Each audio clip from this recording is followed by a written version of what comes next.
शिवालय शिवसेना उद्धव बाळासाहेब ठाकरे गटाचं विधिमंडळ पक्ष कार्यालय. या कार्यालयात एकामागोमाग एक नेते येत होते. उद्धव ठाकरे, मनसे अध्यक्ष राज ठाकरे, त्यानंतर राष्ट्रवादी काँग्रेस शरद पवार गटाचे अध्यक्ष शरद पवार, काँग्रेस नेते बाळासाहेब थोरात, शरद पवार गटाचे प्रदेशाध्यक्ष शशिकांत शिंदे, जयंत पाटील, ठाकरे गटाचे संजय राऊत, आदित्य ठाकरे, अनिल देसाई, अरविंद सावंत, अंबादास दानवे, जेकबचे जयंत पाटील, महाकपचे अजित नवले, मनसेचे बाळा नांदगावकर, काँग्रेसच्या वर्षा गायकवाड असे अनेक नेते या कार्यालयात एकत्र आले. मनसे आणि मवियाची 2 शिष्टमंडळं मुख्य निवडणूक अधिकारी आणि राज्य निवडणूक आयोगाची भेट घेणार असल्याच्या बातम्या मागच्या 2 ते 3 दिवसांपासून येत होत्या.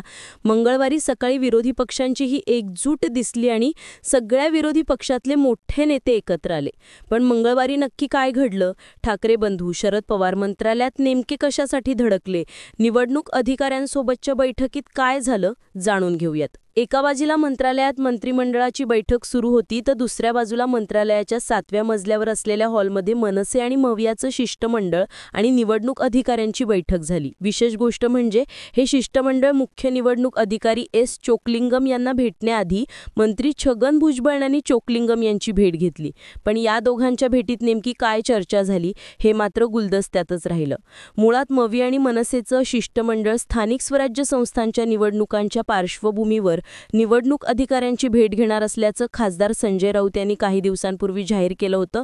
या शिष्टमंडळात काँग्रेस आणि मनसे एकत्र येणार का, अशीही चर्चा झाली. पण काँग्रेसचे प्रदेशाध्यक्ष हर्षवर्धन सपकाळ एका बैठकीसाठी दिल्लीला गेल्यामुळे त्या शिष्टमंडळासोबत उपस्थित नव्हते, तर बाळासाहेब थोरात आणि वर्षा गायकवाड यांनी हजेरी लावली. पण राज ठाकरे यांनी मनसे नेत्यांसोबत या शिष्टमंडळाच्या बैठकीला हजेरी लावली. काँग्रेस नेते राहुल गांधी यांनी 2024च्या महाराष्ट्र विधानसभा आणि लोकसभा निवडणुकांदरम्यान मतचोरी झाल्याचा आरोप केला होता. त्यानंतर निवडणूक प्रक्रियेबद्दल अनेक शंका उपस्थित झाल्या.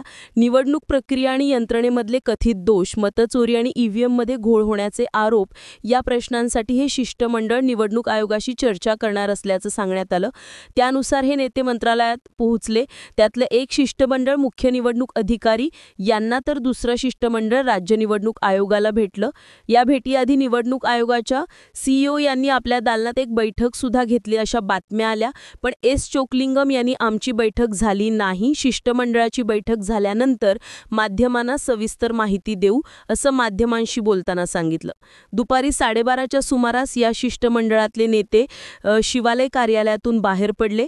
त्यानंतर कार्यालयासमोरच असणाऱ्या मंत्रालयाच्या दिशेने नेते निघाले. खासदार संजय राऊत यांनी यावेळी सांगितलं की अर्धा ते पाऊण तासाची वेळ निवडणूक आयोगाच्या अधिकाऱ्यांकडे मागण्यात आली आहे. साधारण 1:45च्या सुमारास सर्व नेते मंत्रालयात पोहोचले. त्यानंतर वरिष्ठ नेत्यांचं शिष्टमंडळ परिषद सभागृह क्रमांक 5 मध्ये एस चोक्लिंगम यांच्या भेटीसाठी गेलं, तर दुसरं शिष्टमंडळ राज्य निवडणूक आयोगाच्या भेटीसाठी गेलं. दोन्ही शिष्टमंडळातले नेते हातात निवेदनं आणि काही कागदपत्र घेऊन भेटीसाठी पोहोचले होते. एका बाजूला ही बैठक सुरू असताना उपमुख्यमंत्री एकनाथ शिंदे यांनी माध्यमांशी बोलताना महाविकास आघाडी नाही तर महाकन्फ्यूज आघाडी आहे, त्यांना पराभव समोर दिसू लागलाय अशी टीका केली. इकडे बैठकीत मुख्य निवडणूक अधिकारी एस चोक्लिंगम यांना उद्धव ठाकरे यांनी शिष्टमंडळाच्या वतीनं निवेदन दिलं. या निवेदनात मतदारांची वाढलेली कमी झालेली संख्या, निवडणूक प्रक्रियेची पारदर्शकता, निवडणूक आयोग खरंच स्वायत्त आहे का, अशी लोकांच्या मनात उपस्थित झालेली शंका, एखाद्या व्यक्तीचं नाव का काढलं गेलं हे त्या व्यक्तीला का सांगितलं जात नाही, विधानसभेला वापरलेली ऑक्टोबर 2024 ते जुलै 2025 मधली नावं वाढवलेली यादी अजूनही प्रसिद्ध का करण्यात आलेली नाही, आयोगाने दबावातून बाहेर येऊन भेदभाव न करता आमच्या प्रश्नांची उत्तरं द्यावी, असे अनेक मुद्दे आणि प्रश्न मांडण्यात आले होते. सोबतच महाराष्ट्रात दुसऱ्या राज्यांमधून मोठ्या प्रमाणात स्थलांतरितांचे लोंढे येतात, त्यांची त्या राज्यात आणि महाराष्ट्रातही मतदार नोंदणी झालेली आहे. अशा मतदारांसाठी काय भूमिका घेणार, दुबार नोंदणी काढण्यासाठीही डुप्लिकेशन पद्धतीचा वापर करावा. प्रभाग पद्धतीमुळे व्हीव्हीपॅट मशीन्स वापरण्यात येत नाही म्हणता, मग प्रभाग पद्धती रद्द करा की. मुंबई जिथे प्रभाग पद्धतच नाही तिथे पण निवडणूक आयोग व्हीव्हीपॅट सुविधा असलेली ईव्हीएम मशीन्स देऊ शकत नसेल, तर आमची अशी मागणी आहे की मुंबई महापालिकेच्या निवडणुका या बॅलेट पेपरवरच घ्या, असाही मुद्दा निवेदनात होता.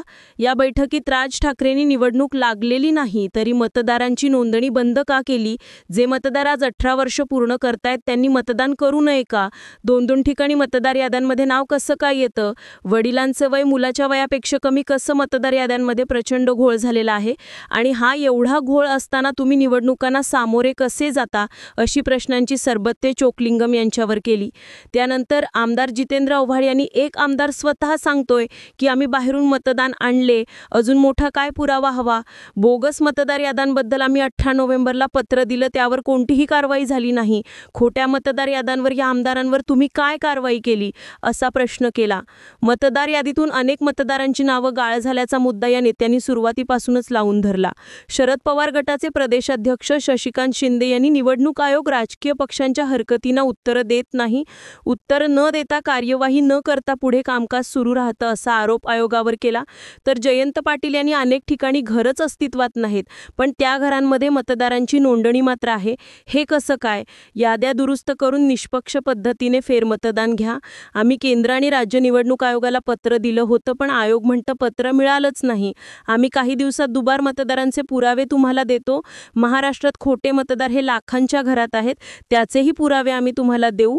दुबार मतदार शोधण्यासाठी एखादं सॉफ्टवेअर तयार करावं असं पाटील म्हणाले. त्यानंतर राज ठाकरेंनी आयोगाला थेट सवाल केला. 31 जानेवारी 2026 पर्यंत निवडणूक घेण्याचे तुम्हाला सुप्रीम कोर्टाचे आदेश आहेत पण आम्हाला आमच्या अनेक प्रश्नांची उत्तरं मिळालेली नाहीत. तुम्ही 31 जानेवारीपर्यंत निवडणूक घेण्यासाठी सज्ज आहात का? या प्रश्नाचे उत्तर द्या. आम्हाला निवडणूक आयोगाकडून उत्तर हवंय. तर आयोगाने आम्ही केंद्रीय निवडणूक आयोगाला कळवू असं उत्तर दिलं. उद्धव ठाकरे यांनी, मत कोणाला जातं हेच कळत नाही, आपण कोणाला मत देतोय हे मतदाराला समजावलं पाहिजे असा मुद्दा मांडला.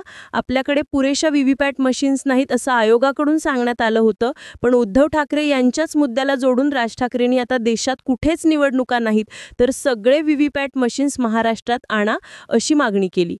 त्यानंतर राज ठाकरेंनी या बैठकीला राज्य निवडणूक आयुक्तांना बोलवा म्हणजे सविस्तर चर्चा होईल, आमच्या प्रश्नांना ते उत्तरं देतील अशी मागणी केली.